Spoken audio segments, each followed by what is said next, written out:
Okay, Haley, thanks a lot. The SEA LIFE Kansas City Aquarium is joining a new effort to end a poisonous and destructive form of fishing. It's called cyanide fishing. Exactly what it sounds like, using cyanide to catch fish. And Emily Rittman shows us how the aquarium is joining the fight to stop it. A cyanide fisherman will swim down to a coral reef and spray or pour cyanide along that reef, which stuns the fish and almost paralyzes them, causing them to come to the top, where the fisherman will use a net to catch those fish. The curator here at the SEA LIFE Aquarium of Kansas City says the practice is not only deadly to fish, it's very harmful to the environment. It's my responsibility to manage the staff that oversee the care of the fish, ensure the fish are being taken care of properly, that are healthy. The display curator at the SEA LIFE Aquarium in Kansas City says many fish captured in the ocean don't have much of a chance due to destructive fishing practices. The fishermen themselves basically are, boys 11 to 12 years old that are diving these coral reefs and spraying the cyanide out and basically swimming through it themselves, so thus basically becoming exposed to cyanide. The fish will be stunned or shocked and then collected with a net.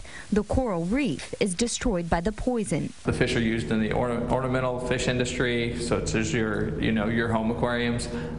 Public aquariums such as us also end up getting these fish, and then a lot of the fish are actually used for human consumption as well. Curator Aaron Sproul says any new fish headed to 49 SEA LIFE aquariums around the world will now be tested for cyanide poisoning at Portugal's University of Aveiro. The test basically involves taking a fish that was exposed to cyanide, putting it in fresh seawater, and generally once some waste is passed from the fish, we can do a sample of that water and detect basically a byproduct of cyanide poisoning to see if these fish have been exposed to cyanide. If a fish tests positive, SEA LIFE employees will contact their wholesaler. They can track that fish back down to their suppliers, who will in turn track that fish back down to these fishermen, and hopefully these fishermen they'll stop using these fishermen or encourage these fishermen to use other measures to collect fish. Sproul says the goal is not to put fishermen out of business, but instead encourage practices that aren't destructive. Basically, it's destroying the environment. Cyanide is a very bad poison.